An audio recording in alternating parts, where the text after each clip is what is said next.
Welcome to Step by Step, and today we'll be looking at Anthem for Doomed Youth, a poem which is part of the Towards a World Unknown conflict poetry set. Here it is on the syllabus of the OCR for English Literature.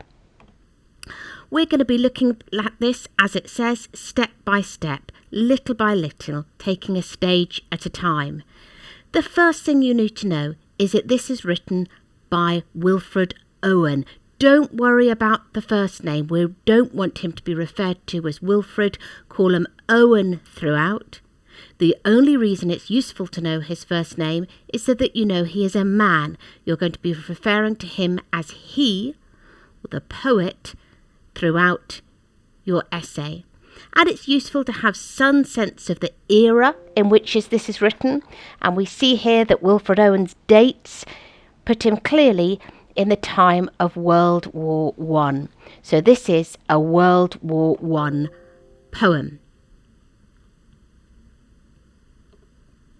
We're going to begin by looking at the surface, looking at a handful of information, not feeling overwhelmed. I think if you can go into the exam knowing 5 things which you can adequately write about, then that will give you a really good surface knowledge to be able to write an essay. So our first thing and our handful of information is the panoramic. We always want to look at the overview first, not to close in on a small detail to begin with, but have a sense of the overarching picture. And for this, we want to look at the words passing bells. Let me read it to you. What passing bells for those who die as cattle? Only the monstrous anger of the guns, only the stuttering rifle's rapid rattle. What passing bells? Passing bell being a bell rung at somebody's passing, at their funeral. It's asking a question, what noise is going to be made as this person's funeral? And the answer here is only the guns. That's going to be the noise. Another question, what choirs are they going to have? What voice of mourning are they going to have? Are there going to be choirs? Well, the choirs here are going to be the choirs of wailing shells, of bombs, of enemy fire. And a third question which helps us see the mood is what candles will be shone for them in their funeral. And here, not candles as in wax, but they'll be shining in the eyes of their loved ones. In other words, there will be tears. So these 6 words, passing bells, guns, choirs, shells, candles to eyes, help us see the panoramic mood to be one of despair, one of sadness, one of melancholy would be a good word for it. So, panoramic, the tone is sad.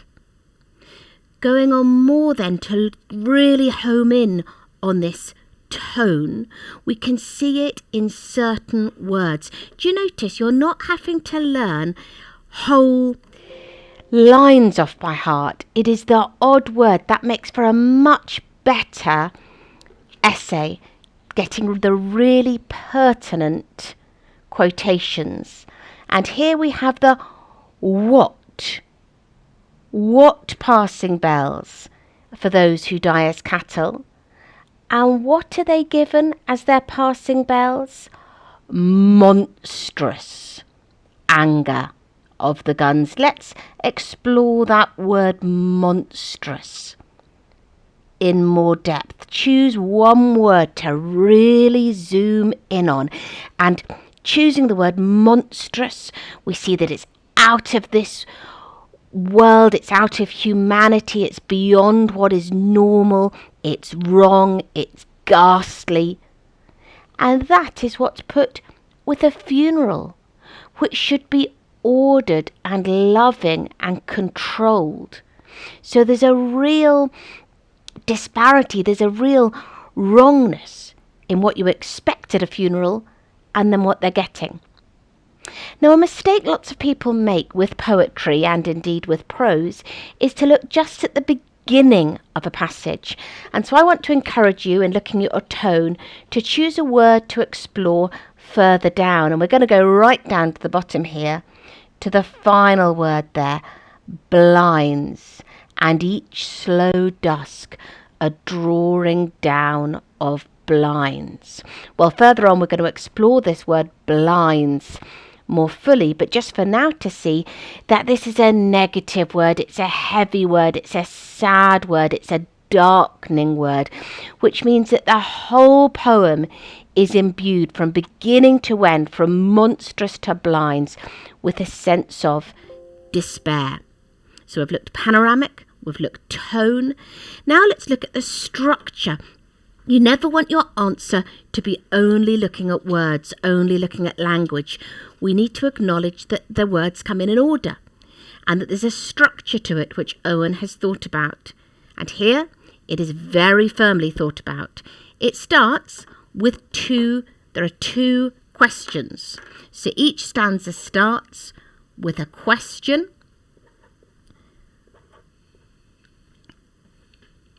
Sorry, you weren't seeing that. Each stanza starts with a question. What passing bells for those who die as cattle? Our question there. And our second question in stanza 2. What candles may be held to speed them all? A second question. Each stanza then has an answer, being the rest of the lines. It goes from question to answer. Question and then answer.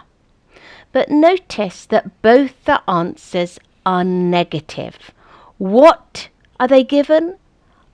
Only a negative word. What have they got?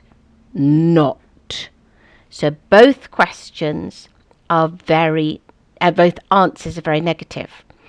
Now, this is a very ordered poem, isn't it? 2 questions, 2 answers, 2 stanzas. And the structure of a poem will either be in harmony with its message or not in harmony with the message. It will either mirror it or be discordant. And here we've got that the ordering feels inadequate for the content.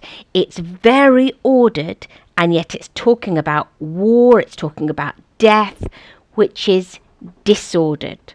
So the structure doesn't mirror the message. Okay, structure. Moving on. The soundscape. Now, we know about landscape, what you can see. We want the soundscape, what you can hear. And sound is very important here. Let's please notice this. Only the monstrous anger of the guns, only the stuttering rifles' rapid rattle. Do you hear that? Stuttering rifles' rapid rattle. This is a word you no doubt know, alliteration.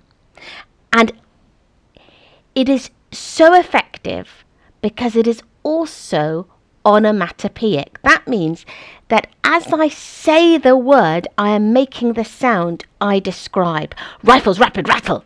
Boom, boom, boom, boom, boom. I sound like a machine gun then. Rifles rapid rattle. I'm sort of spitting as you say it. Spitting like a machine gun. Stuttering like a machine gun. So as I hear the poem, and poem is essentially oral, to be heard, I am hearing that soundscape of the war. It feels like the unstoppable bullets of a war. Now, please notice here, it's vitally important that you never just say, oh, there's alliteration, oh, there's onomatopoeia. Utterly worthless. Only becomes unworth when you take it to the next stage and say the so what. It feels like unstoppable bullets. And notice, please, that we have a change of place. The first stanza is all set on the front line. In France or Belgium, one of the front lines of World War I. Whereas the second stanza has moved us back to England, to the Shires, to the home front. Now, this is very important. At first, we are looking at those who die as cattle, the soldiers themselves. But then we're looking at the girls left behind, the girls' brows, those suffering, but suffering in England. And why this is important is that we see there are victims of conflict beyond the place of conflict. So the place of conflict of World War I was France, was Belgium. But the victims of conflict went way beyond France and Belgium. There are two arenas, there are two theatres of war. There's the front line and the home front. And Owen, by showing that the suffering happens in both, hammers home the extent of conflict and how it is beyond just the soldier, but stretches to the girls back at home. And so hopefully this little step-by-step has helped you. We've looked just there at the surface level. Hopefully you've got a handful of things. I'm hoping that it might have whet your appetite for more and that you think that you could go to the next video, which is more the solid foundations, that next stage harder that you could look at. If you found it useful, then please step by step subscribe below.